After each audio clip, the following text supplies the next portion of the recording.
সাইয়েদনা আদম আলাইহিস সালাম, হাওয়া আলাইহিস সালাম জান্নাতের ভেতরে যখন উলঙ্গ হয়ে গেল, লজ্জাস্থান ঢাকার জন্য জান্নাতের বিভিন্ন গাছের দিকে দৌড়ায়, দৌড়িয়ে দৌড়িয়ে যেই গাছের পাতা দিয়ে তারা সেদিন লজ্জাস্থান ঢেকেছিল, ওই গাছের নাম ছিল তিন গাছ। কি গাছ?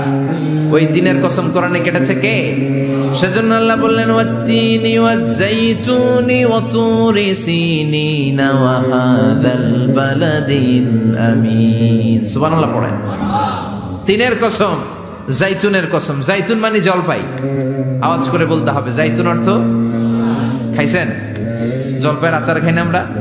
জাইতুন মানে জলপাই, ইংরেজিতে বলে অলিভ।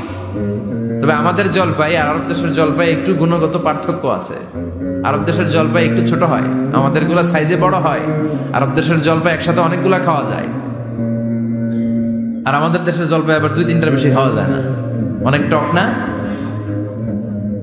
এই 7টা জলপাই আর একটা 3, এই মিক্স রেশিওতে যদি আপনি রেগুলার খান, আপনার বার্ধক্য রোধ হবে, আপনার স্বাস্থ্য ভালো থাকবে। আলহামদুলিল্লাহ পড়েন। এই জাইতুন গাছগুলো আরব দেশে হিল ট্র্যাক্টস, পাহাড়ি এরিয়াতে হয়, 100 বছর বেঁচে থাকে। বিশ্বনবী বলেছেন, কুলু যাইতা ওয়াদাহিনু ফাইন্নাহা মিন শাজারাতিন মুবারাকা। বিশ্বনবী বললেন, জাইতুনের তেল খাও, জাইতুনের তেল গায়ের মধ্যে দাও, জাইতুনের তেল মালিশ করো, জাইতুনের ভেতরে বরকত ঢুকায় দিয়েছে কে? জাইতুনের তেল দাড়িতে চুলে মালিশ করলে দাড়ি চুল সহজে পাকে না। বিশ্বনবী সব সময় দাড়িতে চুলে জাইতুন মাখতেন। আমি নিজেও মাখি প্রতিদিন, আপনারাও মাখবেন। বাজারে পাওয়া যায়, যে বলবেন অলিভ অয়েল, কি বলবেন?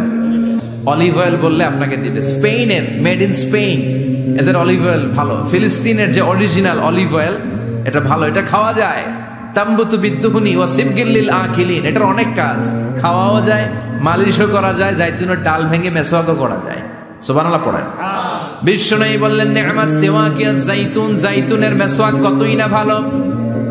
ফাইন্নাহা সিওয়াকি ওয়া সিওয়াকুল আমবিয়াই মিন ক্বাবলি, কেননা আমি বিশ্বনবী নিজে জাইতুনের ডাল ভেঙে মেসওয়াক করি, আমার আগে লক্ষাধিক নবীরা সবাই জাইতুনের ডাল দিয়ে মেসওয়াক করেছে।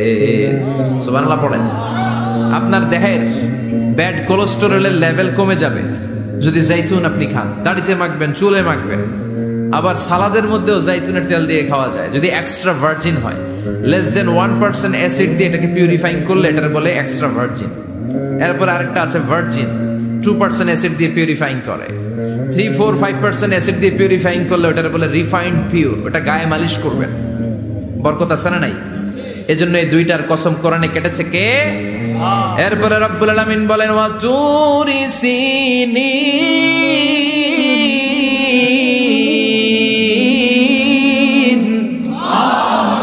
আমি তিন আর জাইতুনের কসম যেমনি কোরআনের মধ্যে করলাম, সাথে সাথে তুর পাহাড়ের কসম কাটলাম।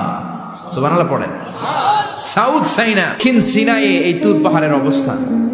মিশরে 2টা জেলা আছে, উত্তর সিনাই, দক্ষিণ সিনাই। এই দক্ষিণ সিনাইতে 2285 মিটার উঁচু এই পাহাড়। সাইয়েদনা মুসা আলাইহিস সালাম এই পাহাড়ে উঠে কথা বলতেন কার সাথে? তাওরাতের মতো কিতাবকে আল্লাহ তাআলা কাঠের তক্তার মধ্যে লিখে এই পাহাড়ের উপর নাজিল করেছে। কাঠের তক্তা চিনেন? কাঠ দিয়ে মোটা মোটা তক্তা বানায় না? আল্লাহ নিজ হাতে তাওরাত লিখে এই কাঠের তক্তাগুলো সাইয়েদনা মুসা আলাইহিস সালামকে দিলেন, বললেন, যাও, এটার মধ্যে হেদায়েত আছে, নূর আছে, বুরহান আছে, নিয়ে যাও, বনি ইসরাইলের কাছে দাওয়াতের বাণী পৌঁছে দাও, তুমি বার্তাবাহ, যাও। সাইয়েদনা মুসা আলাইহিস সালাম দেখলেন ছোট্ট ছোট্ট কিছু কাঠের ফলকার তক্তা, ভাবলেন কাঁধের মধ্যে তুলে নিয়ে যাই, এর চেয়েও কত ভারী ভারী জিনিস আমি মুসা কাঁধের মধ্যে তুলে বেড়াই। কিন্তু সাইয়েদনা মুসা আলাইহিস সালাম তক্তার মধ্যে হাত দিয়ে দেখে কাঁধে উঠাবে তো দূরের কথা, নাড়াতেই পারে না। সুবহানাল্লাহ পড়েন। কাঁধে উঠাবে তো দূরের কথা, কি করতে পারে না? নাড়াতেই পারে না। মুসা আলাইহিস সালাম ভাবলেন, এদিক দিয়ে মনে হয় শক্ত, ওদিকে মনে হয় নরম, ওদিক দিয়ে ধরি, ওদিকে টান দেয়, ওদিকেও নড়ে না, মাঝখানে ধরে টান দেয়, নড়ে না।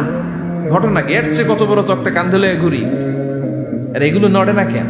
আল্লাহ জিব্রাইলরে বলেন না একটু হেল্প করতে? আল্লাহ বললেন, যাও, তোমারে হেল্প করতে কইছে। মুসা আলাইহিস সালাম বললেন, ভাই জিব্রাইল, তুমি এদিক দিয়ে ধরো, আমি ওদিক দিয়ে ধরি। আমরা এরকম ধরে বলি না, মারো টান হেইয়ো, এই দুজনে হেইয়ো হেইয়ো শুরু করছে, কিন্তু তক্তা নড়ে না। মুসা আলাইহিস সালাম বললেন, চলো পজিশন চেঞ্জ করি, তুমি এদিকে আমি ওদিকে। মারো টান, আরো জোরে, কিন্তু তক্তা নড়ে না। মুসা আলাইহিস সালাম বললেন, আল্লাহ, জিব্রাইলের যে সঙ্গী ফেরেশতা 11 বলো না একটু হেল্প করতে। আল্লাহ বলে, যাও হেল্প করে আসো। এবার সবাই মিলে মারো টান, আরো জোরে, গায়ে যত জোর আছে। মুসা আলাইহিস সালাম তক্তা ধরে টান দিলেন। টানের চোটে প্রত্যেকটা লোমকূপ দিয়ে ঘাম বেরোতে শুরু করেছে। এক একটা টানে কোমরের রক ছিঁড়ে যাওয়ার অবস্থা, কিন্তু তক্তা নড়ে। আল্লাহ ডেকে বললেন, মুসা, রক ছিঁড়ার দরকার নাই, আর ঘেমে অস্থির আর ঘর্মাক্ত হওয়ার দরকার নাই। আসলে তক্তার এত ওজন না, কিন্তু তক্তার মধ্যে যে বাণীগুলো আছে, বাণীগুলো কার? এটা আমার বাণী রে মুসা, এগুলো আমার কথা, এগুলো আমার দেওয়া কিতাব, এগুলো সাধারণ দুনিয়ার বাণী নয়, সাধারণ কথা নয়। এই জিনিসটা বোঝাবার জন্য তক্তার ওজন আমি বাড়িয়ে দিয়েছি। এবার ফেরেশতার সাহায্যের দরকার নাই, নিজেই টান দাও, দেখবা উঠাতে পারবা। সাইয়েদনা মুসা আলাইহিস সালাম এখন থেকে টান দিয়ে কাঁধে নেওয়া যায়। সুবহানাল্লাহ পড়েন। এই যে তুর পাহাড় তিনি মুসা আলাইহিস সালামকে দিয়েছিলেন, যে পাহাড়ের উপরে, পাহাড়টার নাম তাওরাত কিতাব যে তিনি দিয়েছিলেন, যে পাহাড়ের উপরে, ওই পাহাড়টার নাম কি? তুর পাহাড়। বিশ্বনবী মেরাজে যখন গিয়েছিলেন, সাইয়েদনা জিব্রাইল এই তুর পাহাড়ে বিশ্বনবীকে নামিয়ে বললেন, অন্ধকার, ইয়া রাসূলুল্লাহ, উদউল্লাহ, আল্লাহর কাছে দোয়া করেন। বিশ্বনবী বললেন, জিব্রাইল, দোয়া করলাম, কিন্তু কোন জায়গায়, কোন পাহাড়ের উপরে আমারে নামালাম?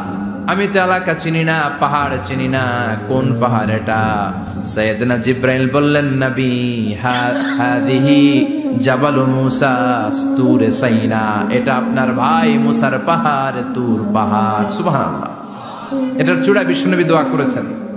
এবং ইয়াজুজ মাজুজের আক্রমণ থেকে বাঁচার জন্য ঈসা আলাইহিস সালাম কিয়ামতের আগে সব মুমিন বান্দাদেরকে নিয়ে তুর পাহাড়ের উপরে উঠবে। সুবহানাল্লাহ পড়েন।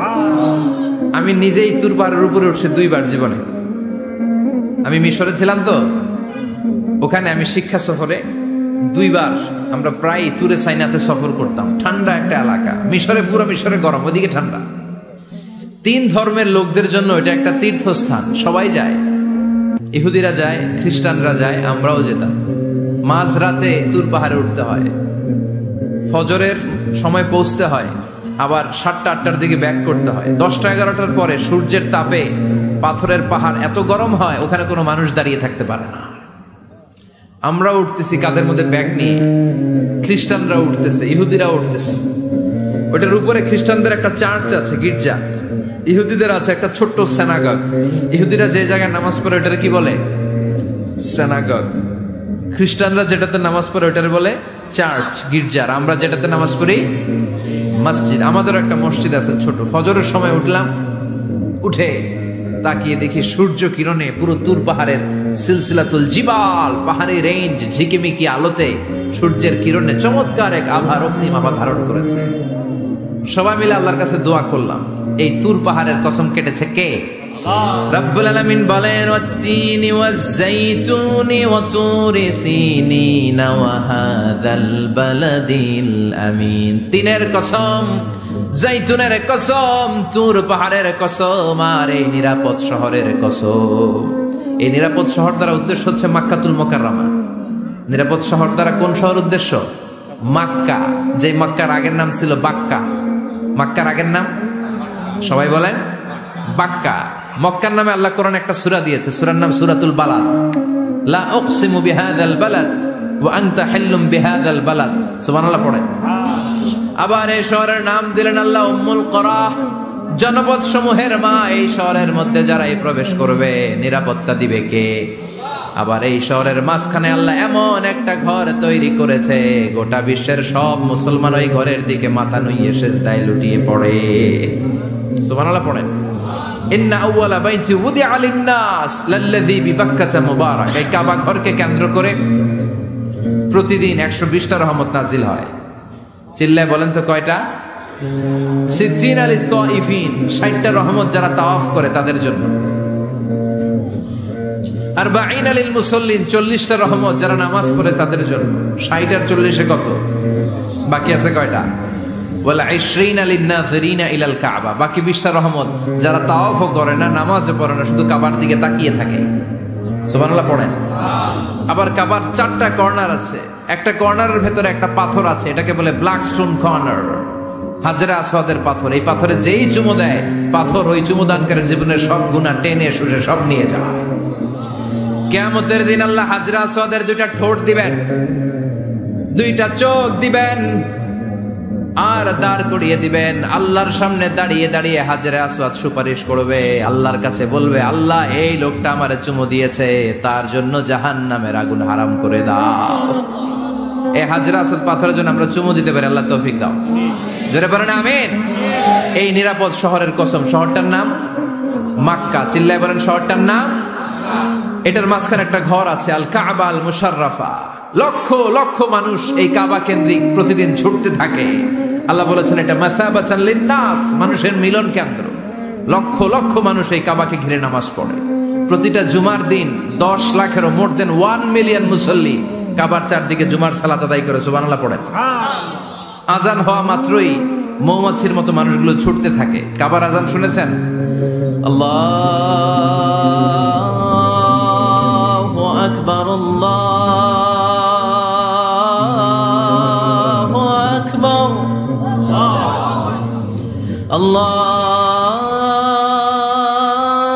আল্লাহু আকবার, আল্লাহু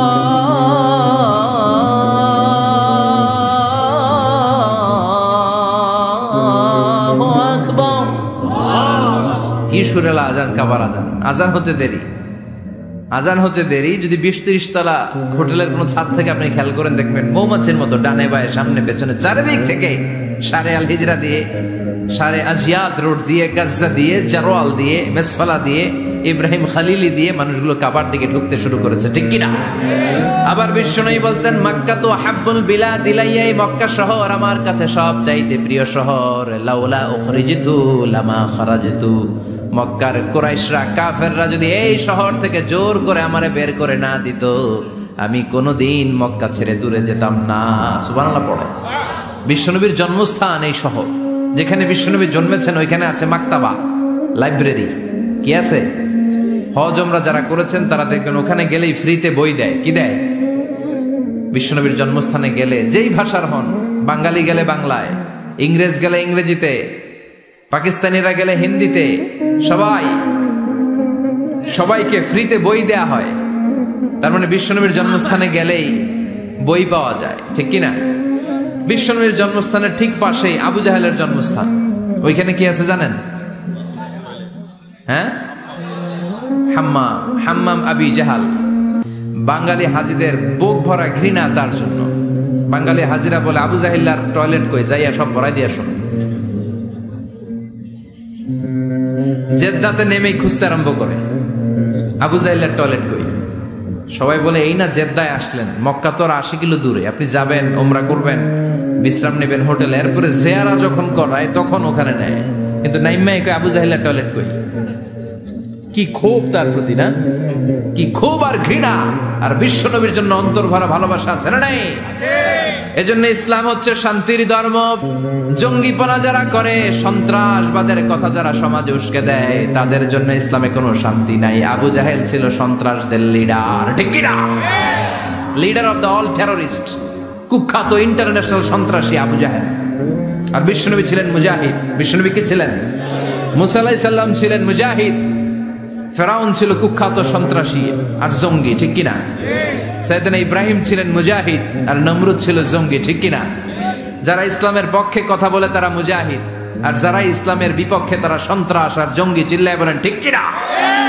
সে আল্লাহ ডেকে বললেন, গোলামুত্তিনি ওয়াজ-যাইতুনি ওয়া তুরি সিনিনা ওয়া হাযাল বালাদিল আমিন। 3 ফলের কসম, জাইতুনের কসম, তুর পাহাড়ের কসম, বিশ্বনবীর জন্মস্থান মক্কাতুল মুকাররমার কসম। 4টা জিনিসের কসম কেটেছে কে? কয়টা জিনিসের? 4টা জিনিসের কসম কেটে আল্লাহ একটা কথা বলবেন। ওই কথাটার গুরুত্ব বেশি না কম? লাকাদ খালাকনাল ইনসানা ফি আহসানি তাকওয়িম। সবাই পড়েন, লাকাদ খালাকনাল ইনসানা ফি আহসানি তাকওয়িম। নিশ্চয় আমি মানুষের চেহারাটারে, আকৃতিটারে বড্ড চমৎকার আকৃতি দিয়ে তৈরি করেছি। সুবহানাল্লাহ। মানুষের মতো কোনো সুন্দর প্রাণী পৃথিবীতে নাই, আছে? গরু দেখবেন সবগুলোর চেহারা একরকম, কুকুরের অলমোস্ট সব কুকুরের কেন্দ্রীয় চেহারায়, সব ছাগলের কেন্দ্রীয় চেহারায়, কিন্তু একটা মানুষের সাথে আরেকটা মানুষের চেহারা মিলে। আমার সাথে হুজুরের চেহারার মিল আছে, হুজুরের সাথে ভাইয়ের, ভাইয়ের সাথে আপনার। 700 কোটি মানুষ নাকি পৃথিবীতে এখন আছে। এই 700 কোটির সাথে একটার লগে আরেকটার মিলে। কত 700 কোটি ময়রা কবরে ভূতে রয়েছে, একটার সাথে আরেকটার মিল ছিল।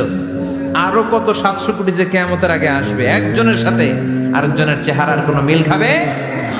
এরপর আপনি হিউম্যান অ্যানাটমি নিয়ে গবেষণা করেন, পায়ের পাতা থেকে শুরু করে মাথার তালু পর্যন্ত একটার পর একটা অঙ্গ এমন ভাবে আল্লাহ তৈরি করেছে, পৃথিবীর কোন ডিজাইনারের কোন ডিজাইন দ্বারা এটাকে মাপজোক আর পরিমাপ করা সম্ভব না। চিল্লায় বলেন ঠিক কিনা? এজন্য আল্লাহ বললেন, লাকাদ খালাকনাল ইনসানা ফি আহসানি তাকওয়িম। মানুষকে চমৎকার আকৃতি দিয়ে তৈরি করেছে কে? আমাদের যে অঙ্গটা ঠিক যেখানে বসানো দরকার, ঠিক সেই অঙ্গটা আল্লাহ তাআলা ওইখানেই বসিয়েছে, ঠিক কিনা? আল্লাহর সৃষ্টির মধ্যে কোনো খুঁত ধরার, ভুল ধরার ক্ষমতা কারো আছে? এক লোক বট গাছের তলায় বসে বিশ্রাম নিচ্ছে, আর বট ফল দেখে অবাক যে এত মোটা বট গাছ, ফলগুলো এত ছোট। বট ফল ছোট হয় না নাকি এত বড়? আর পাশেই ছিল কুমড়া গাছ, লাউ গাছ। আল্লাহরে গালে দিতেছে, আল্লাহর কি রুচি! চিকন চিকন কুমড়া গাছ, চিকন চিকন লাউ গাছ, এত বড় ফল, আর ইয়া মোটা বট গাছ, এতটুকু ফল। আল্লাহরে গালি দিতে দিতে ঘুমায় গেছে। আল্লাহরে গালি মারতে মারতে কখন যে ঘুমায় গেছে নিজেও জানেন। হঠাৎ একটা বট ফল পড়ছে একেবারে নাকে, লাফ দিয়ে উঠেছে। উঠে দেখে নাক দিয়ে রক্ত বেরোচ্ছে, ব্লিডিং। নাকের রক্ত মুছে আর পড়তে আরম্ভ করছে আলহামদুলিল্লাহ। কি পড়ে? মনে মনে কয়, আল্লাহরে কেন গালি দিলাম? ওই কুমড়া যদি এইখানে হইতো, ওই লাউ যদি এইটার উপরে হতো, কুমড়া যদি একটা নাকের উপরে পড়তো, আমি নিজেই কুমড়া হয়ে যাইতাম। ঠিক কিনা? সুবহানাল্লাহ পড়েন। মা খালাকতা হাযা বাতিলা। এমনি এমনি আল্লাহ কিছু বানায় নাই, যেখানে যেটা যতটুকু দরকার সেটা করে দিয়েছে কে? চোখ যেখানে থাকা দরকার চোখ দিছে কে? নাক যেখানে দরকার নাক দিছে কে? চোখ কান এদিকে না হয়ে যদি অন্যদিকে হইতো সুবিধা হইতো? চোখ দুইটা মনে করেন এদিকে নাই, আছে এদিকে, এদিকে একটা চোখ, এদিকে, সুবিধা হইতো? খাওয়ার সময় আমরা প্রথমে দেখি, নাক দিয়ে শুকি, তারপরে মুখে মারি, ঠিক কিনা? তো চোখ যদি পিছনে হইতো, প্রত্যেকটা খাবার নিয়ে চোখটা দেখানো লাগতো এইভাবে, তাই না? নাকও যদি এইখানে না হয়ে এদিকে নাকটা হইতো, খাবার নিয়ে ঘ্রাণ শুকতে চাইলে পেছনে নিয়ে। দেখেন কি সেটিং! চোখ যদি এইখানে না থেকে মাত্র 2 ইঞ্চি উপরে যদি আল্লাহ দিত, এদিকে একটা চোখ এদিকে একটা চোখ, সেজদা দিতে পারতেন? চোখ বন্ধ করে সেজদা দেওয়া লাগতো, ঠিক কিনা? ফুটবল খেলতে পারতেন? ফুটবলে হেড দিলে ডিমের মতো পোজ হয়ে যেত চোখ দুইটা। সুবহানাল্লাহ পড়বেন না? দেখেন কানের কি সেটিং! কান যদি এইখানে না দিয়ে এই কানটা আল্লাহ এই বগলের নিচে দিত, আর এই কান যদি এই বগলের নিচে দিত, আজকে ওয়াজ শুনতেন কেমনে? এমনি। হাত তোলেন সবাই। 1.5 ঘন্টা আজারি সাহেবের আলোচনা এমনি থাকেন, 1.5 ঘন্টা হাত দুইটা তুলে থাকা যায় তো? হাত নামাইলে ওয়াজ শোনা যায়, হাত উঠাইলে শোনা যায়। সুবহানাল্লাহ পড়েন। যেখানে যেটা যেভাবে দরকার দিয়ে দিয়েছে কে? আবার এখানে এয়ার ক্যানেল দিলেন। অনেকে কয় এগুলা দিছে কেন? এই ক্যানেল কিন্তু দরকার। ক্যানেল না থাকলে আপনার কথা ঢুকবে না, আপনি বুঝবেন না। অনেকের এই কানের ডিফেক্ট আছে, ডিফর্ম বেবি, এই রোগ নিয়ে জন্মাইছে, কানে মেশিন লাগানো লাগে, এই ক্যানেলের সমস্যা। এটা কেটে দিলে আপনি কান কাটা রমজান, কান কেটে দিলে আপনি কান কাটা রমজান হয়ে যেতেন। এই ক্যানেল দিয়ে ঘুরে ঘুরে সাউন্ড ওয়েভ গুলো যায়, ফলে আমরা শুনতে পাই। এই ক্যানেল না থাকলে শুনতে পেতাম না। তার মানে মা খালাকতা হাযা বাতিলা, এমনি এমনি কিছু দেয় নাই। 206টা হাড্ডি দিয়ে আমাদের মানুষের দেহ, ছোট্ট হাড্ডিটা আল্লাহ দিয়ে দিছে এখানে। এটার ভিতরে একটা ড্রাম আছে, এটার বলে এয়ার ড্রাম। সাউন্ড ওয়েভ, শব্দ তরঙ্গ এয়ার ড্রামে নক করে, এরপরে outer air, middle air, inner air হয়ে ইলেকট্রিক্যাল সিগন্যালের মাধ্যমে যাই দেখে যায়, ব্রেনের সাথে কানেক্ট হতে হলে ইলেকট্রিক্যাল সিগন্যাল দিয়ে কানেক্ট হতে হয়। এই সাউন্ড ওয়েভ, শব্দ তরঙ্গগুলো ইলেকট্রিক্যাল সিগন্যাল দিয়ে ট্রান্সমিট হয়ে ব্রেনের হেয়ারিং নার্ভ, শুনবার যে স্নায়ু, ওইখানে নক করে। নক করা মাত্র এই শব্দ তরঙ্গ আপনার শুনবার অনুভূতি জাগায়। এই সূক্ষ্মাতি সূক্ষ্ম কাজ কত ছোট্ট আর অল্প সময়ে করে দিচ্ছে কে? চোখ দিয়ে তাকানো মাত্রই দেখি কত রঙের রং দেখি।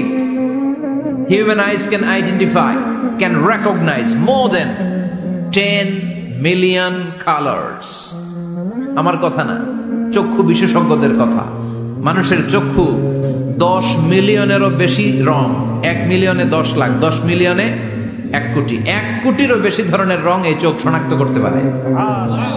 সাইজ মাত্র 2 মিলিমিটার, ছোট্ট এই চোখ দিয়ে এত কিছু দেখার সুযোগ দিয়েছে কে? এই দুটি চোখ দিয়েছি বলে দেখো যে কত অপরূপ নয়নাভিরা, খেতে খামারের জোড়ায় জ্বালা বিধুরধু, তোমার দেয়া চোখের শুকর জানাবো তার ভাষা কই, যতই দেখি ততই যেন পলক ছাড়া চেরই। সুবহানাল্লাহ পড়ে, যতই দেখি ততই যেন পলক ছাড়া চেরই। এভাবে আমাদের দেহের প্রতিটি অঙ্গ সেটআপ করেছে কে? আল্লাহ। আল্লাহু আকবার। এজন্য রব্বুল আলামিন বলেন, লাকাদ খালাকনাল ইনসানা ফি আহসানি তাকওয়িম, আমি মানুষকে সবচাইতে সুন্দর আকৃতিতে তৈরি করেছি। সুবহানাল্লাহ। আমরাই শুধু মাথা উঁচু করে দাঁড়াতে পারি, গরু এরকম মাথা উঁচু করে দাঁড়াতে পারে? গরুর মাথা নিচে, ছাগলের মাথা নিচে, সবার মাথা নিচে। মানুষই 2 পায়ে ভর করে শির দ্বারা, মানে স্পাইনাল কর্ডের উপর টান টান হয়ে মাথাটা উঁচু করে এইভাবে দাঁড়ায়। পৃথিবীতে একটাই সৃষ্টি, এজন্য আল্লাহ সৃষ্টির নাম দিয়েছে আশরাফুল, যে মাখলুকাতের কাছে নূরের ফেরেশতাও সেজদা দিতে বাধ্য হয়েছে, ঠিক কিনা? তুমি মাটির আদমকে প্রথম সৃষ্টি করিয়া ঘোষণা করিয়া দিলে শ্রেষ্ঠ বলিয়া, তাই তো নূরের ফেরেশতা করে আদমকে সেজদা, ঠিক কিনা? তাই তো নূরের ফেরেশতা করে আদমকে সেজদা, সবার চেয়ে সম্মান দিলে মাটির আদমকে। আল্লাহু আল্লাহু তুমি জাল্লে জালালুহু, শেষ করা তো যায় না গে তোমার গুণগান। আল্লাহু আল্লাহু, সুবহানাল্লাহ পড়েন। আশরাফুল মাখলুকাত বানালেন। এত বৈচিত্র্য মানুষকে আল্লাহ দিয়েছেন, বিবেক দিয়েছেন, আবেগ দিয়েছেন, বাক শক্তি, কথা বলার ক্ষমতা। কোন প্রাণীর আছে? সুবহানাল্লাহ কইবেন না? বিবেক দিয়েছেন, আবেগ দিয়েছেন, বাক শক্তি দিয়েছেন, উপলব্ধি করবার মতো ক্ষমতা দিয়েছেন। আশরাফুল মাখলুকাত বানিয়েছেন এই মানুষকে। এই মানুষের মধ্যে আল্লাহ অনেক ক্যাপাসিটি দিয়েছেন। আবার আল্লাহ বললেন, ওয়ামিন আয়াতিহি খালকুস সামাওয়াতি ওয়াল আরদি ওয়াখতিলাফু আলসিনাতিকুম ওয়া আলওয়ানিকুম ইন্না ফি যালিকা লাআয়াতিন লিল আলিমিন। আমার সৃষ্টির মধ্যে অসাধারণ সৃষ্টি, আকাশ এবং জমিন সৃষ্টি, গায়ের রঙের ভিন্নতা, ভাষার ভিন্নতা। সুবহানাল্লাহ। আমরা কোন ভাষায় কথা বলি? কথা বলেন? আপনি কি মনে করছেন সারা ওয়ার্ল্ডে এই ভাষায় কথা বলে? ইন্ডিয়ানরা বলে হিন্দিতে, ইংরেজরা বলে ইংরেজিতে, আরাবিয়ানরা বলে আরবিতে, ঠিক কিনা? আমার দেশের বাইরের প্রথম সফর ছিল 2008-এ। সেই থেকে এক যুগ চলছে এখন সফর।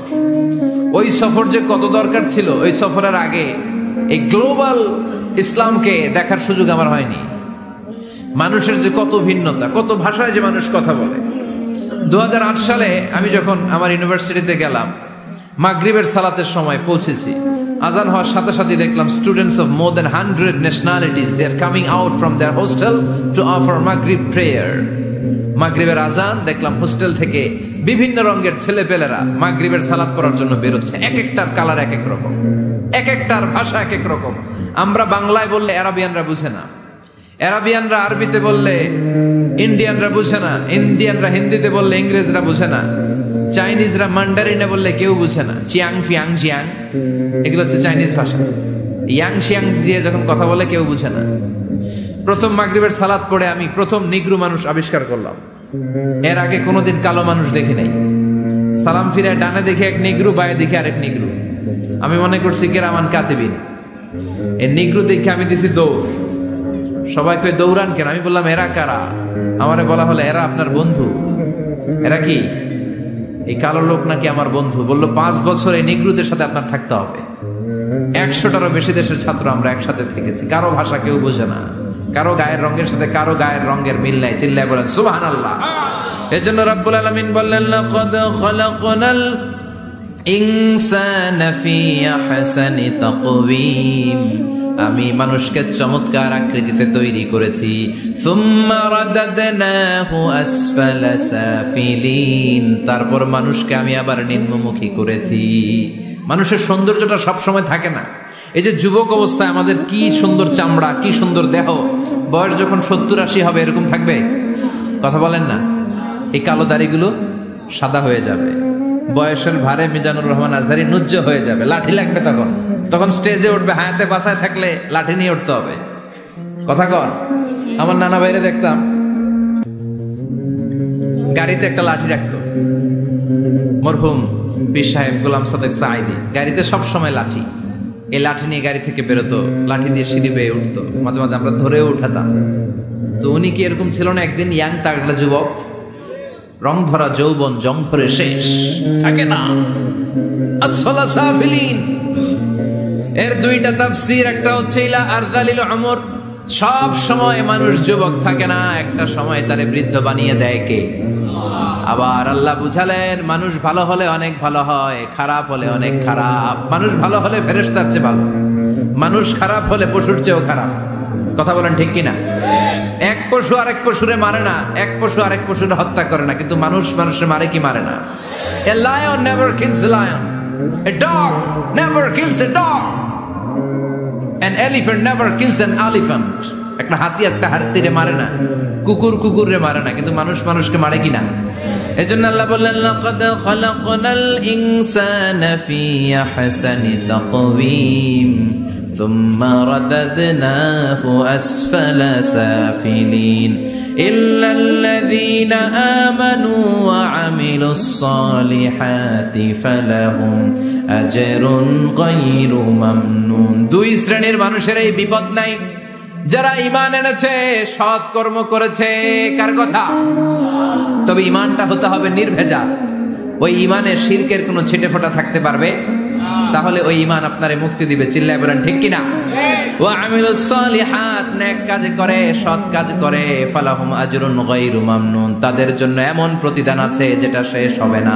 আমাদের জন্য সবচেয়ে বড় প্রতিদান হচ্ছে জান্নাত। মুমিনের জন্য সবচেয়ে বড় পাওয়া হচ্ছে জান্নাত। চিৎকার করে বলতে হবে সবচেয়ে বড় প্রতিদান কি? মালিক তুমি জান্নাতে, তোমার পাশে আমায় একটি ঘর বানিয়ে দিও, একটি ঘর বানিয়ে দিও সে বিভীষিকাময় মহাদিনে, তোমার প্রতিবেশী করে নিও। মালিক তুমি জান্নাতে, তোমার পাশে আমায় একটি ঘর বানিয়ে দিও। পড়েন আমিন। চিল্লায় পড়েন আমিন। তার মানে যারা ঈমান আনবে, নেক কাজ করবে, তাদের হারাবার কিছু নাই। চিল্লায় কোন ঠিক কিনা? আমাদের হারানোর কিছু আছে? আমরা মল্লের শহীদ বাঁচলে, মল্লের শহীদ বাঁচলে, এজন্য ঈমানটা হতে হবে পাকা ঈমান। ঈমানদার কখনো পথ হারায় না। ঈমানদার ভরসা রাখে কার উপর? আপনি যদি ঈমানের পক্ষে থাকেন, কোরআনের পক্ষে থাকেন, ইসলামের পক্ষে থাকেন, আপনার উপর আযাব আসবে, গজব আসবে, বিপদ আসবে, নবীদের উপর যেমনি এসেছে। ঠিক কি না? ঝুঁকি যদি আসে, ভয় যদি আসে, আপনার উপর আযাব যদি আসে, শাস্তি যদি আসে, অত্যাচার আসে, মুমিন কখনো ভয় পায়? কথা বলেন। মুমিন কখনো পথ হারায় না, মুমিন কখনো আশা ছাড়ে না। চিল্লায় বলেন ঠিক কিনা? কারণ মুমিন খুব ভালো করে জানে রাত্রি যত গভীর হয়, সুবহে সাদিকের সময় কাছে আসতে থাকে। কথা বলেন। গর্ভবতী মায়ের পেটের ব্যথা যত বাড়তে থাকে, নতুন মেহমান আসার সময় কাছে আসতে থাকে। তেমনি ইসলামের পক্ষে যারা কথা বলে, ইসলামের পক্ষে যারা লড়াই করে, হকের ব্যাপারে যারা বাতিলের বিরুদ্ধে আপোষহীন, তাদের উপর যত অত্যাচার আসবে, ইসলামের বিজয়ের সময় কাছে ঘনাতে থাকবে। চিল্লায় বলেন ঠিক কিনা? ফিলিস্তিনে আমরা মার খাই, ইরাকে মার খাই, সিরিয়াতে আমাদের বাড়িগুলো ভেঙে চুরে মেসাকার, আরাকানে আমাদেরকে তো ভাগাই দিছে আরাকান থেকে। টেকনাফে 10 লক্ষেরও বেশি রোহিঙ্গা ভাইয়েরা বৃষ্টির মধ্যে কিভাবে যে থাকে, আর এই প্রচন্ড শীতে কিভাবে বেঁচে আছে এক আল্লাহই জানে। এর কারণ আমাদের কেন্দ্রীয় কোনো নেতৃত্ব নাই। আমাদেরকে যদি কেউ আঘাত করে, আমাদের পক্ষে কথা বলার মতো কোনো নেতা নাই। এরকম একজন নেতা আমাদের দরকার আছে না নাই? আল্লাহর হাবিব সাল্লাল্লাহু আলাইহি ওয়াসাল্লামের জীবনী থেকে আজকে আমরা জানার চেষ্টা করব নেতৃত্বের গুণাবলী, কি করে ভালো নেতা হওয়া যায়, কি করে আমাদের এই নেতৃত্বের সংকট দূর করা যায়। আজকের এই চমৎকার রজনীতে এ ব্যাপারে কিছু কথা আমি রাখবো। মা তৌফিকি ইল্লা বিল্লাহ। তার আগে একজন আমাকে শোনান যে নেতা কাকে বলে? Who is the leader? নেতা কে? হ্যাঁ, কি করে? যে নেতৃত্ব দেয়, আর যিনি সঠিক পথ দেখায়, আর যিনি ইমাম। মাশাআল্লাহ, সুন্দর। আর এদিক থেকে বলো, যার নির্দেশ মানি। মাশাআল্লাহ, অনেক কথা চলে আসছে। মাশাআল্লাহ, ঠিক আছে। তো হু ইজ দ্য লিডার? নেতা কাকে বলে, এটা দিয়ে শুরু করি আজকে। নেতা হচ্ছে ওই লোক যে পথ দেখায়, ঠিক কিনা? কল্যাণের পথ, সমৃদ্ধির পথ, উন্নয়নের পথ, জান্নাতের পথ, ঠিক কিনা? লিডার কাকে বলে? The leader is one who knows the way, shows the way and goes the way. I repeat, আমি আবার বলছি, the leader is one who knows the way, who shows the way, who goes the way. নেতা তারে বলে who knows the way, যে পথ চিনে, নিজে পথ চিনে, shows the way, তারপরে মানুষের পথ চিনায়, পথ দেখায়, তারপর goes the way, সবাইরে নিয়ে ওই পথে চলতে পারে। চিল্লায় বলি ঠিক কিনা? নিজেও রাস্তা চিনে, রাস্তা চিনায়ও দিতে পারে, আবার ওই রাস্তায় সবাইকে নিয়ে চলতেও পারে। এজন্য নেতা ঠিক হওয়া দরকার। এটা হোক সামাজিক নেতা, হোক প্রতিষ্ঠানের নেতা, হোক মসজিদের নেতা বা ইমাম বা রাজনৈতিক নেতা, যে কোনো পর্যায়ে আল্লাহ তাআলা যাকে নেতৃত্বের জায়গায় বসিয়েছে, উনি পথ দেখানোর দায়িত্ব নিয়েছে। তাই নেতা যদি পথ হারায়, পথ হারাবে অনুসারী। নেতা যদি পথ হারায়, পথ হারাবে বাংলাদেশ। নেতা যদি পথ হারায়, পথ হারাবে আমার লাল সবুজের পতাকা। এজন্য আমরা আমাদের সকল পর্যায়ের নেতৃবৃন্দদের জন্য এই প্রোগ্রাম থেকে দোয়া করি, আল্লাহ তাআলা ওনাদেরকে যেন সুপথে রাখে এবং আমাদেরকেও যেন ওনারা সঠিক পথে পরিচালিত করতে পারে। আমরা সবাই আওয়াজ করে পড়ব আমিন। The leadership is the matter of influence, it's not the matter of position. নেতৃত্ব এটা ইনফ্লুয়েন্সের ব্যাপার, এটা পজিশনের ব্যাপার না। যে যত বেশি ইনফ্লুয়েন্সিয়াল, প্রভাব বিস্তারকারী, সে তত বড় নেতা। এটা ঠিক। কেউ যদি পজিশন পায়, সেও নেতা। পজিশন পাইলেও নেতা। একটা দায়িত্বে বসে, একটা চেয়ারে বসে দায়িত্ব পালন করতে করতে তার মধ্যে অনেক যোগ্যতা চলে আসে, কিন্তু আসল নেতা তিনি যিনি প্রভাব বিস্তারকারী, ইনফ্লুয়েন্সিয়াল।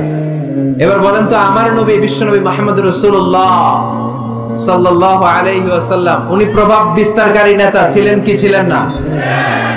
মাইকেল এইচ হার্ট নাম শুনেছেন?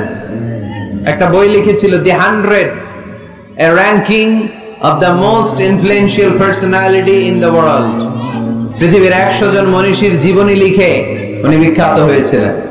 100 জন বিখ্যাত প্রভাব বিস্তারকারী নেতাদের মধ্য থেকে তিনি সর্বপ্রথম র্যাঙ্কিং এ যার নাম দিয়েছেন, তিনি হচ্ছেন মুহাম্মদ সাল্লাল্লাহু আলাইহি ওয়াসাল্লাম। আপনাদের খুশি লাগে না? The 100 বইয়ের নাম, a ranking of the most influential personality in the world. পৃথিবী কাঁপানো 100 জন মনীষীর জীবনী তিনি লিখেছেন। আর 100 জনের মধ্যে নাম্বার 1 কারে দিবেন? আওয়াজ করে বলেন, নাম্বার 1 কে? তিনি প্রভাব বিস্তারকারী নেতা ছিলেন। এজন্য নেতা যদি পথ হারায়, খবর আছে, ঠিক কিনা? আমরা নেতাদের জন্য দোয়া করি, ওনারা যেন পথ না হারায়। এই নেতাদের ব্যাপারে একটা আয়াত তেলাওয়াত করে আমি আমার আলোচনা শুরু করেছি, যেখানে আল্লাহ তাআলা বলছেন, ইয়াউমা নাদউ কুল্লা উনাসিম বিইমামিহিম। কিয়ামতের দিনটা হবে এমন দিন যেদিন প্রত্যেক দলকে আমি নেতা সহকারে ডাক দিব। পৃথিবীর প্রতিটি মানুষ নেতাদেরকে নিয়ে দাঁড়াবে। নেতারা যদি গোল্লায় যায় অনুসারীরাও গোল্লায় যাবে, নেতা যদি জাহান্নামে অনুসারীও জাহান্নামে, নেতা যদি জান্নাতে যায় অনুসারীরাও জান্নাতে। চিল্লায় বলেন ঠিক কি না? এজন্য আল্লাহ বলেন ইয়াউমা নাদউ কুল্লা উনাসিম বিইমামিহিম ফামান উতিয়া কিতাবাহু বিয়ামিনিহি ফাউলাইকা ইয়াকরাউনা কিতাবাহুম ওয়ালা ইউযলামুনা ফাতিলা। সুবহানাল্লাহ পড়েন। আল্লাহ বললেন সেদিন দুনিয়ার সব মানুষগুলোকে আমি তাদের নেতা সহকারে ডাকবো, নেতা সহকারে দাঁড় করাবো। সেদিন যাদেরকে ডান হাতে আমলনামা দেয়া হবে তারা তাদের আমলনামা পড়তে থাকবে, আর সেদিনকার বিচারে কারো প্রতি বিন্দু পরিমাণে জুলুম করা হবে না। সুবহানাল্লাহ পড়েন। তাহলে আপনি কি একা একা দাঁড়াবেন? আপনার সাথে কে দাঁড়াবে? আওয়াজ করে আরো জোরে সবাই মিলে বলেন নেতা। নেতা দাঁড়াবে, কর্মীরা দাঁড়াবে। এজন্য নেতা নির্বাচনের সময় সাবধান। ওয়াকালু রাব্বানা ইন্না আতা'না সাদাতানা ওয়া কুবারানা ফাআদাল্লুনাস সাবিলা। সেদিন তারা বলবে, হে আমাদের রব, আমরা আমাদের নেতাদের অনুসরণ করেছিলাম আর নেতারা আমাদেরকে ভুল পথ দেখিয়েছে। আজকে আমাদের আগে নেতাদেরকে আপনি শাস্তি দেন, নেতাদেরকে আগে জাহান্নামে ফেলেন, তারপরে নেতাদের পরে আমরা জাহান্নামে ঢুকবো। এজন্য প্রিয় ভাইরা, নেতা নির্বাচনের সময় সাবধান। যে কোনো নেতা, এটা রাজনৈতিক নেতা হতে হবে নট নেসেসারি, আমাদের সামাজিক কোনো অঙ্গ সংগঠনের নেতা, সামাজিক প্রতিষ্ঠানের নেতা, যে কোনো জায়গায় নেতা বানানোর সময় আমরা সাবধানে থাকবো। এবং নেতা যদি ভুল করে ফেলে ওনাকে ভদ্রভাবে শুধরে দেয়া, এটাও আমাদের দায়িত্ব। আওয়াজ করে বলতে হবে ঠিক কিনা? ঠিক। মসজিদের ইমাম সাহেব, উনি মসজিদের নেতা, ঠিক কিনা? আওয়াজ করে বলেন তো, ইমাম মানে কি? আরো জোরে বলেন। ইমাম সাহেব জোহরের সালাতে 2 রাকাতের পরে বসার কথা, ইমাম সাহেব দাঁড়ায় গেছে, কি করবেন? কি করবেন?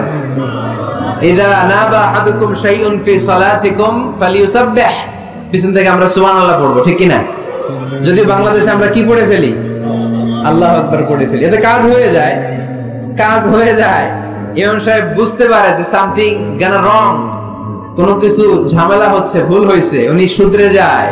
কিন্তু আসলে পড়তে হবে সুবহানাল্লাহ, তাসবিহু লিররিজাল ওয়া তাসফিকু লিন-নিসা। ইমাম ভুল করছে, পুরুষরা ধরতে পারলে পড়বে সুবহানাল্লাহ।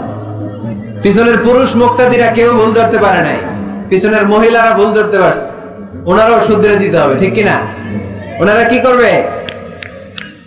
এরকম তাসফিক করবে, শুধরে দিতে হবে, ঠিক কিনা?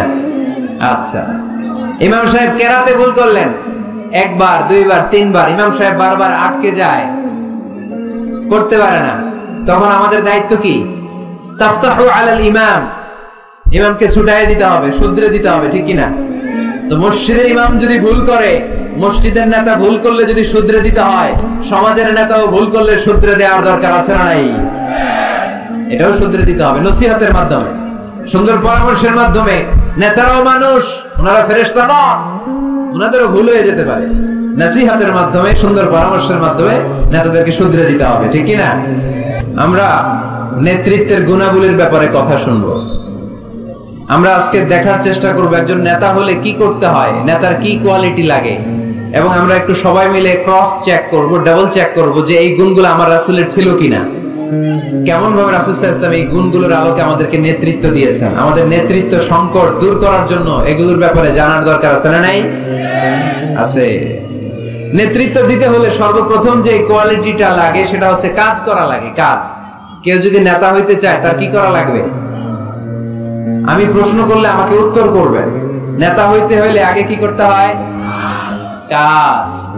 আগে কাজ, পরে নেতা। যে কাজ করে সে নেতা হয়। শুধু বক্তব্য দিলে নেতা হওয়া যায় না, ঠিক কিনা? বক্তব্য সর্বস্ব নেতা কি আমরা চাই? আমরা এমন নেতা চাই যারা কাজ করবে আমাদের জন্য 24 ঘন্টা, যারা আমাদের জন্য মাঠে ময়দানে চলে আসবে, দিন রাত কাজ করে বাংলাদেশকে সোনার বাংলা হিসেবে তারা গড়ে তুলবে। আওয়াজ করে বলেন ঠিক কিনা?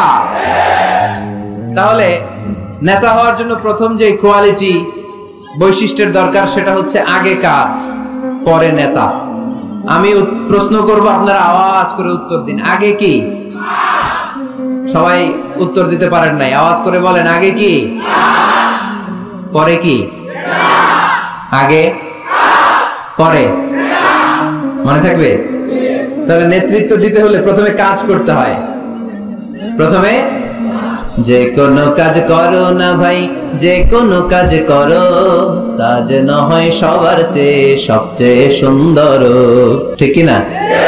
যে কোনো কাজ করো না ভাই, যে কোনো কাজ করো, কাজ না হয় সবার চেয়ে সবচেয়ে সুন্দর। হোক না সেটা পড়া লেখা, রঙের ভাষায় ছবি আঁকা, হোক না সেটা সামান্য কাজ কিংবা মহত্তর, তা যেন হয় সবার চেয়ে সবচেয়ে সুন্দর। যে কোনো কাজ করো না ভাই, যে কোনো কাজ করো, তা যেন হয় সবার চেয়ে সবচেয়ে সুন্দর, ঠিক না?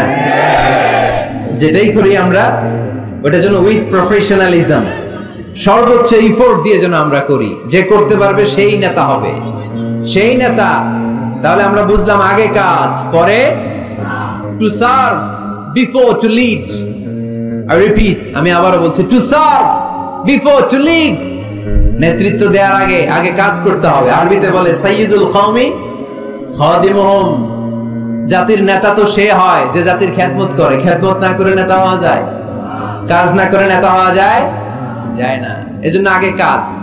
বক্তব্য দিলে চলবে না, ওই নেতা আমরা মানি না। কাজ করে দেখেন আপনি আমাদেরকে। জনগণের জন্য কাজ করেন, দেশের জন্য কাজ করেন, মাটি ও মানুষের জন্য কাজ করেন, then you are our leader. তখন আপনি আমাদের নেতা, আপনার স্থান আমাদের হৃদয়, ঠিক কিনা? এবার আসলে আমরা দেখি যে আল্লাহ রাসূল সাল্লাল্লাহু আলাইহি সাল্লাম উনি কাজ করতেন কিনা, উনি কাজ করতেন কিনা, নাকি উনি বসে থাকতেন আর বক্তব্য দিতেন? দেখার দরকার আছে না নাই? শুরুতেই আমরা বলেছি আমরা দেখবো লিডারশিপের যে কোয়ালিটি গুলো, এগুলো আল্লাহর হাবিবের জীবনে পাওয়া যায় কিনা কোরআন সুন্নাহর আলোকে আমরা ক্রস চেক করবো ইনশাআল্লাহ। পড়েন। আল্লাহর হাবিবের কাছে কোরআনের প্রথম 5 আয়াত নাজিল হলো। আল্লাহর হাবিবের বয়স তখন 40 বছর। ইকরা বিসমি রাব্বিকাল্লাযী খালাক, খালাকাল ইনসানা মিন আলাক, ইকরা ওয়া রাব্বুকাল আকরাম, আল্লাযী আল্লামা বিল কলম, আল্লামাল ইনসানা মা লাম ইয়ালাম। এই 5টা আয়াত নাজিল হওয়ার পরে বিশ্বনবী ভয় পেয়ে গেলেন। বিশ্বনবীর গায়ে জ্বর চলে আসলো, অন্তর কাঁপতে লাগলো। ভয় পেয়ে বিশ্বনবী আম্মা জান খাদিজাতুল কুবরা তাহেরা রাদিয়াল্লাহু তাআলা আনহার কাছে আসলেন। এসে বললেন, খাদিজা জাম্মিলুনি জাম্মিলুনি, ও খাদিজা, এমন এমন ঘটনা 5টি আয়াত কোরআনের এইমাত্র আমার কাছে হেরা পর্বতে নাজিল হয়েছে। আমার মনে হয় আমি বাঁচবো না, আমারে তোমরা কম্বল চাপা দাও। কি চাপা দাও? কি চাপা দাও? কম্বল চাপা দাও। জাম্মিলুনি, আমার কম্বল দিয়ে চাপ দিয়ে ধরো, আমার শীত লাগে, আমার ভয় লাগে, মনে হয় আমি বাঁচবো না। আম্মা জান খাদিজা বললেন, আল্লাহি লা ইউখজিকাল্লাহু আবাদা, ও মুহাম্মদ আপনি ভয় পাবেন না, কখনোই আল্লাহ আপনারে অপদস্থ করবে না। কারণ ইন্নাকা লা তাসিলুর রাহিমা, ও মুহাম্মদ নিশ্চয় আপনি আত্মীয়তার সম্পর্ক বজায় রাখেন। ওয়া তাসদুকুল হাদিসা, সব সময় সত্য কথা বলেন। ওয়া তাহমিলুল কাল্লা, আপনি মানুষের বোঝা বইয়ে দেন। ওয়া তাকসিবুল মা'দুমা, যার টাকা পয়সা নাই তারে আপনি রোজগার করে দেন। ওয়া তাকরিউদ দাইফা, আপনি সব সময় মেহমানদারি করতে পছন্দ করেন। ওয়া তুঈনু আলা নাওয়াইবিল হক, সত্য যেখানে বিপন্ন সেখানে আপনি সত্যের বীর সৈনিক হয়ে দাঁড়িয়ে যান। কে বলতেছে? স্ত্রী। কে বলে? স্ত্রী। কার ব্যাপারে বলে? হাজবেন্ডের ব্যাপারে বলে। প্রিয় ভাইরা মনে রাখবেন, কারো ব্যাপারে সঠিক তথ্য যদি পেতে চান, বড় সাহেবের ব্যাপারে বড় সাহেবের ড্রাইভারের কাছ থেকে খোঁজ নিয়েন, বড় সাহেবের ঘরের কাজের বুয়ার কাছ থেকে একটু খোঁজ নিয়েন, বড় সাহেবের বাড়ির দারোয়ান থেকে একটু খোঁজ নিয়েন, আর বড় সাহেবের বউয়ের কাছ থেকেও খোঁজ নিয়েন। এই 4টা সোর্স থেকে যদি আপনি বড় সাহেবের ইনফরমেশন নেন, সব আসল ইনফরমেশন বেরিয়ে আসবে। চিল্লায় বলেন ঠিক কিনা? আল্লাহর হাবিব সাল্লাল্লাহু আলাইহি ওয়াসাল্লামের স্ত্রী আম্মা জান খাদিজাতুল কুবরা তাহেরা রাদিয়াল্লাহু তাআলা আনহা বললেন, আল্লাহি লা ইউখজিকাল্লাহু আবাদা, মুহাম্মদ আপনি ভয় পাবেন না, আপনি ভয় পাবেন না। আল্লাহর শপথ, আমার তো এই আত্মবিশ্বাস আছে আল্লাহ কখনো আপনারে অপদস্থ করবে না, কারণ আপনি আত্মীয়তার সম্পর্ক বজায় রাখেন, সব সময় সত্য কথা বলেন, আপনি সব সময় সত্য বলেন। মানুষ বোঝা টানতে পারে না, তাদের বোঝা আপনি টেনে মাথায় দিয়ে দেন। সুবহানাল্লাহ পড়বেন না? তাকসিবুল মাদুম, যার উপার্জনের কিচ্ছু নাই, টাকা পয়সা নাই, তারে আপনি উপার্জন করে দেন। আপনি টাকা জমায়া মানুষের মধ্যে দান করেন। আগে আপনি ছাগল চড়াতেন, অল্প কিছু টাকা পয়সা পেতেন, এরপরে আমার ব্যবসায় স্টাফ হিসেবে আসলেন, আরো কিছু টাকা পয়সা পেলেন। এগুলো আমি দেখেছি আপনি দেদার্স মানুষের জন্য খরচ করে ফেলেন। যা টাকা পয়সা আছে এগুলো আপনি মেহমানদারিতে খরচ করেন, আর যেখানে সত্য বিপন্ন সেখানে আপনি লড়াকু সৈনিক হয়ে দাঁড়িয়ে যান। 6টা গুণের কথা বললেন, সুবহানাল্লাহ পড়েন। প্রিয় ভাইরা, একটু চিন্তা করেন, তখনও উনি নবী হয় নাই, নবী যে হবেন এটা জানতেনই না। আল্লাহর ইলমে তিনি নবী, কিন্তু অফিশিয়ালি নবী হয়েছেন তিনি পৃথিবীতে 40 বছর বয়সে, ঠিক কিনা? তার মানে নবী হওয়ার আগেই, অফিশিয়ালি কোরআন আসার আগেই, অফিশিয়ালি নবুয়ত পাওয়ার আগেই আমার বিশ্বনবী জনকল্যাণমূলক কাজ শুরু করে দিয়েছিলেন। চিল্লায় বলতে হবে, ঠিক কিনা? নেতা হন নাই, কিন্তু কাজ শুরু হয়ে গেছে। His mission is there, his vision is there, his work is there. নবী হন নাই, ওহী আসে নাই, কিন্তু কাজ বন্ধ ছিল।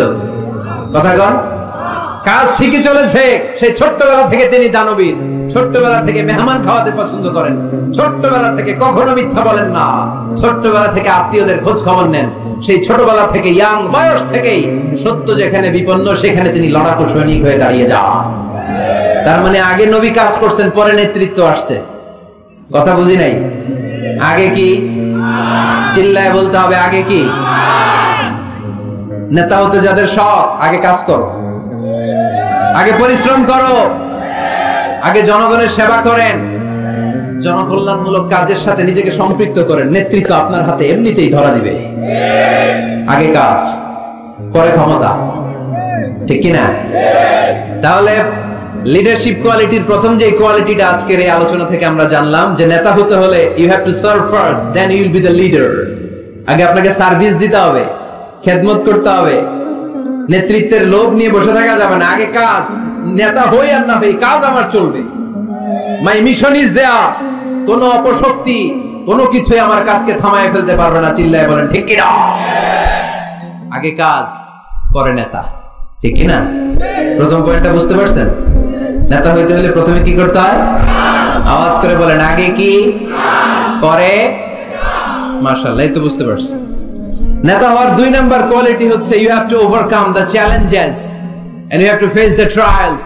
আপনাকে চ্যালেঞ্জ মোকাবেলা করার ক্ষমতা থাকতে হবে, বাধা বিপত্তি ডিঙিয়ে সামনে যাওয়ার ক্ষমতা থাকতে হবে, তাইলে আপনি নেতা।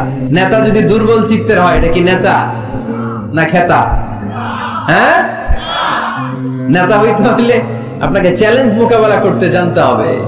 পাহাড় সম চ্যালেঞ্জ, আপনি এটাকে ডিঙিয়ে চলে যেতে হবে। কোনো কিছু তাকে নাড়ায় না, সে অনড়। কোনো কিছুতে সে টলে না, সে অটল, সে নেতা, ঠিক কিনা? এজন্য আল্লাহ বললেন, ওয়াইযি বিজালাম ইব্রাহিম রাব্বুহু বিকালিমাতিন ফাতাম্মাহুন্না ক্বালা ইন্নী জাঈলুকা লিন-নাসি ইমামা।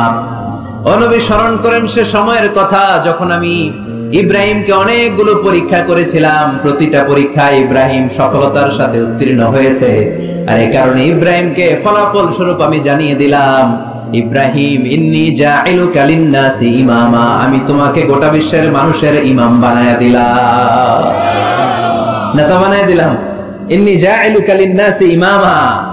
When Allah test Ibrahim with some trials and he successfully overcome all the trials, and Allah said, Ibrahim, I'm gonna make you the leader. Ibrahim যতগুলো পরীক্ষা নিয়েছে সবগুলাই পাস।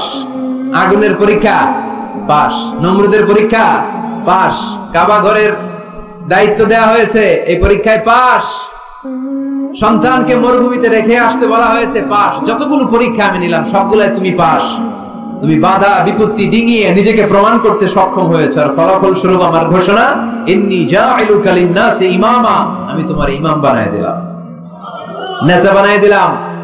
তার মানে নেতা হতে হলে যত ওভারকাম আছে, স্ট্রাগল আছে, চ্যালেঞ্জ আছে, এগুলো ডিঙিয়ে সামনের দিকে আগাতে হয়। নেতা ভয় পাইলে চলে না। চিল্লা এখন, ঠিক কিনা? বাধা আসবে, বিপত্তি আসবে, নেতা অটল, অনর, তাহলেই চিনি নেতা। বুঝতে পেরেছেন? এবার আমরা দেখি যে আল্লাহ রাসূল সাল্লাল্লাহু আলাইহি ওয়াসাল্লামের জীবনে বাধা বিপত্তি ছিল কিনা, চ্যালেঞ্জ তিনি ওভারকাম করেছিল কিনা। আপনাদের কি মনে হয় আমার নবীর জীবনে কোনো বাধা বিপত্তি ছিল না? আওয়াজ শুনে তো মনে হয় ছিল না। হ্যাঁ, আবু জাহেল তো আল্লাহ রাসূলকে লাল গালিচার সংবর্ধনা দিছিল, তাই না? হ্যাঁ, গোলাপ ফুলের বিছানা বানায় রাখছিল, তাই না? পাহাড় সম চ্যালেঞ্জ ওভারকাম করে তিনি নিজের নেতৃত্বের প্রমাণ দিয়েছেন, নিজেকে প্রমাণ করে করে তিনি সামনের দিকে এগিয়েছেন। ঠিক কিনা? যেন তেন পরীক্ষা বিশ্বনবী দেন নাই। এমন এমন পরীক্ষা রব্বুল আলামিন বিশ্বনবীর কাছ থেকে নিয়েছেন, গোটা বিশ্বের কোন নবী ওই পরীক্ষা দেয় নাই। আল্লাহর হাবিব সাল্লাল্লাহু আলাইহি ওয়াসাল্লামকে পাগল বলা হয়েছে, হয় নাই?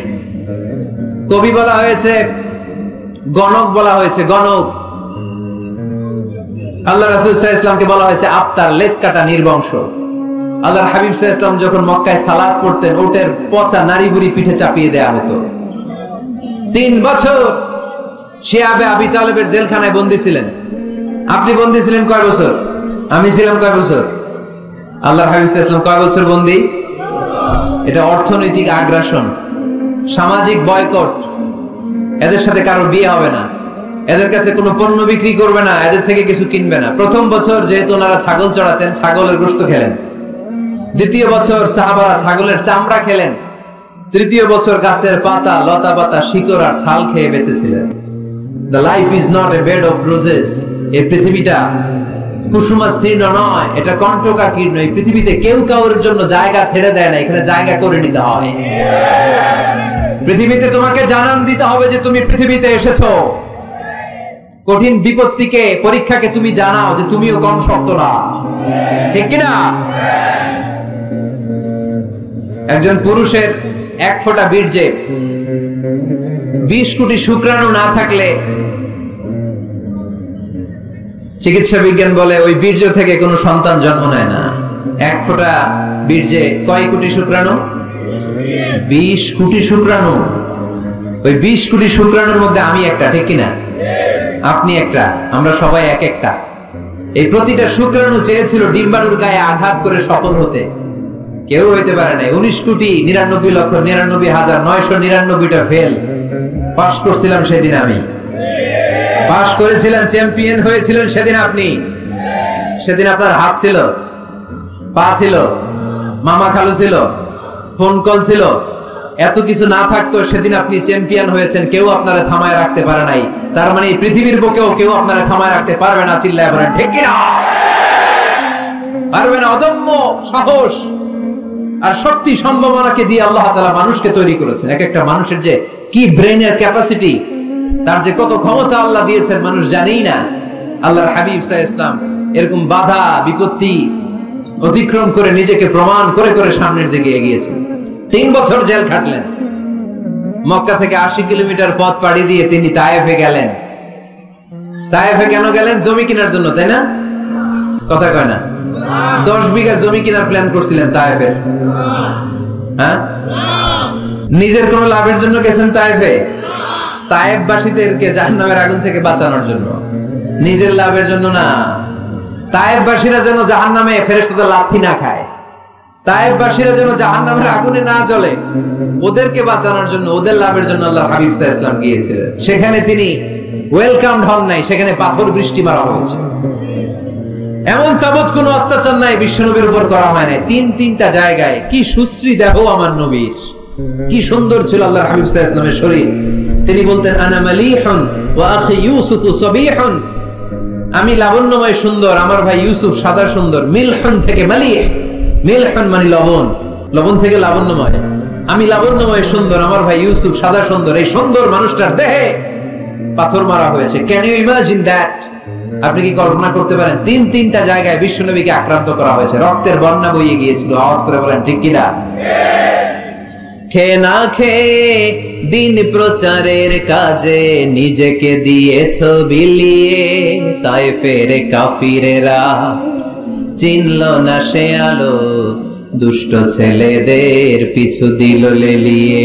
পাথরের আঘাতে ক্ষত বিক্ষত হয়ে সারা শরীর থেকে রক্ত ঝরে, হে রাসূল তোমাকে ভুলি আমি কেমন করে, হে রাসূল তোমাকে ভুলি আমি কেমন করে। ঠিক কি না? তায়েফের ছেলেরা রক্তাক্ত করেছিল সেদিন আমার নবীকে। বিশ্বনবী অটল অনড়, মন খারাপ করেননি, সবর ইখতিয়ার করেছেন, মাফ করে দিয়েছেন। নিজ এলাকা থেকে চলে যেতে বাধ্য করা হয়েছে, হিজরত করলেন মক্কা থেকে মদিনায়। আহা, মক্কাকে এত ভালোবাসতেন বিষ্ণু ঈসা ইসলাম, হিজরতের রাতে বারবার মক্কার দিকে তাকায়, বারবার তাকায়, চোখের পানি ছাড়ে আর বলে, মক্কা তো আহাব্বুল বিলাদ ইলাইয়া, মক্কা আমার কাছে সবচেয়ে প্রিয় নগরী, প্রিয় শহর। লাউলা উখরিজতু লামা খরাজতু, আমার যদি জোর করে মক্কা থেকে তাড়িয়ে দেয়া না হতো, আমি জীবনও মক্কা ছেড়ে কোথাও যেতাম না। নিজ এলাকা ছেড়ে চলে গেলেন। খাইবারে খাবারের মধ্যে বিষ মিশিয়ে দেয়া হলো, জানেন ঘটনা? এক ইহুদি নারী দাওয়াত দিয়েছে বিশ্বনবীকে। বিষ্ণু ঈসা ইসলাম দাওয়াত পেলে ফিরাতেন না, তিনি